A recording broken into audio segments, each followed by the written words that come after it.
The Hometown Morning Show with Tori and Kyle. It's time once again for Jaimie Ronchetto from Cinema Vet joining us on the Hometown Morning Show. Now, Kyle, we've already spoken about this. What? It's Dr. Jaimie. Oh, I'm sorry. She All went the to so much more school than I did. I apologize. The schooling, the student loans, Yeah. all of that, and now again. I blew it. I blew it again. Do you take care of your pets? What? Do you take care of your pets? Sugar, right? Sugar's a dog? Sugar, the dog. Of course we take. Do you feed your pet? Of course. You feed your pet. How much do you feed your pet?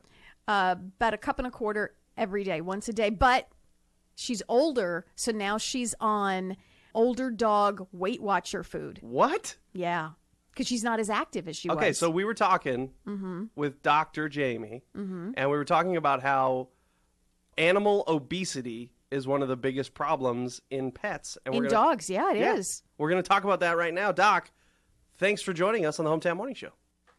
Good morning. So let's talk about, do we call them fat or chubby or pleasantly plump? I mean, do they, I know, exactly. Like, do dogs realize when they're, they need a little less food and a little more exercise? Do you think they know it? I mean, I don't think they realize it. Most dogs are pretty food motivated and treat motivated, so they're going to take us for all they can get, right? So it's our responsibility to be, the maintainers of them. So, I'm always talking to owners about how, we need to find other ways to show our affection towards our pets rather than always just giving food and treats, because sometimes we're killing them with kindness, too much of a good thing. Because they're never going to say no. And if they do, usually there's something wrong. Then you're bringing them in because they're sick. So, finding other ways, interact with them, play with them, take them on walks, show them other ways of affection and attention.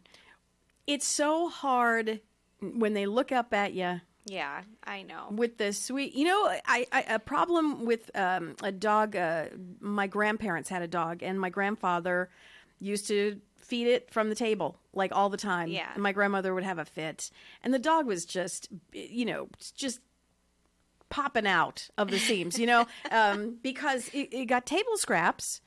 And first, you have to be careful with what table scraps you give the dog, because some things dogs are not meant to have, or cats. This goes for cats too. But it would, whatever we were having, Italian sausage, the dog would get it. Oh, wow. Whatever, big Italian family, right? Big, ravioli, the dog would get a piece of ravioli.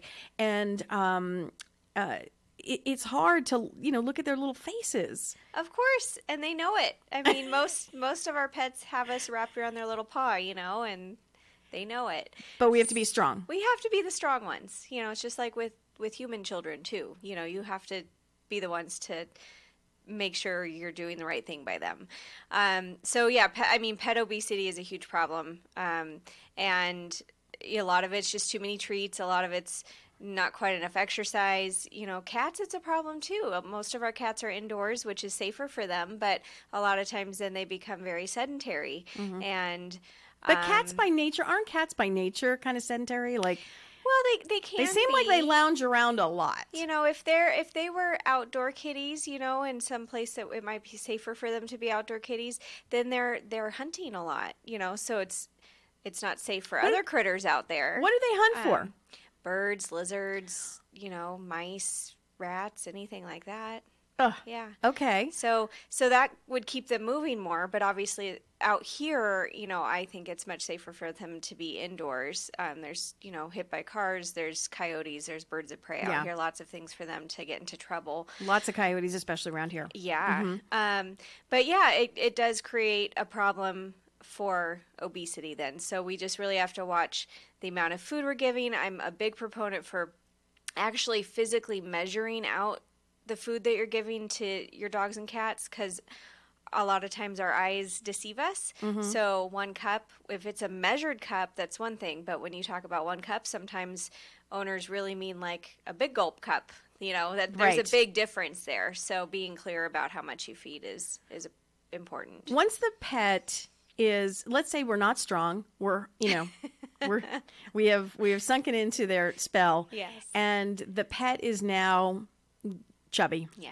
And, they get on the scale at the vet, and the vet shakes their head and shames the dog. What do we do that? Like, what are the dangers of having a chubby pet or obese? I'm trying to be sweet to the pets. Right. Yeah. But obesity, all the same problems that we have as being obese humans, they experience too. So not only is it just harder on their joints, it's going to be harder on their backs and their knees and their hips to just get up and get around.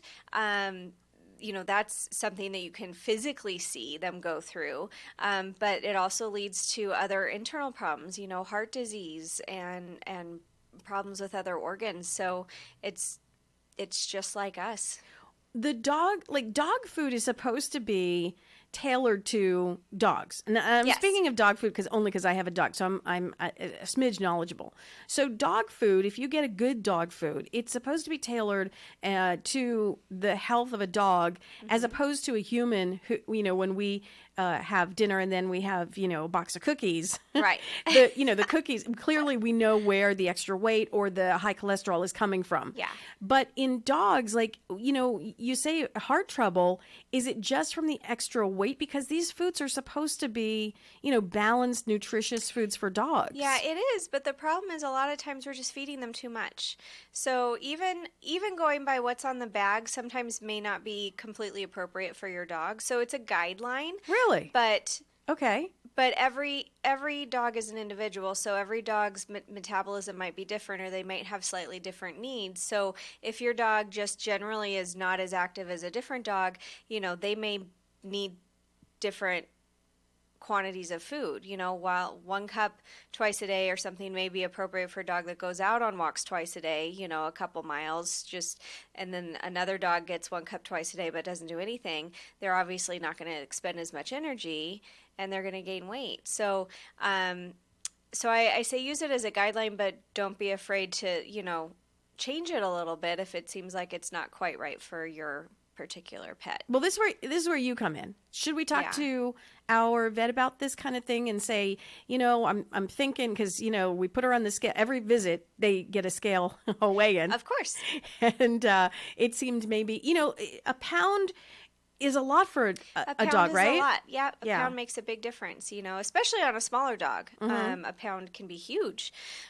So it is important to talk to your vet about their weight and any concerns you might have. Or they may bring up concerns and you weren't even aware of it. I mean, unfortunately, we're so used to how our pets look heavy that we think it's normal when it's not.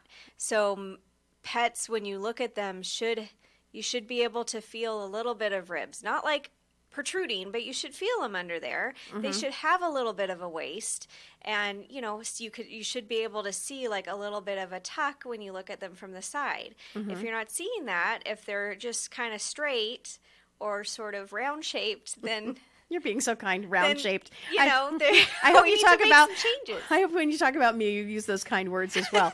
7:48. Jaimie Ronchetto from Cinema Vet. You have questions? Get to Jaimie. There is a great website, cinemavet.com. Is there a great phone number we can get you at? Yeah, 661-253-9300. Always a pleasure, Dr. Jaimie Ronchetto. Thank you.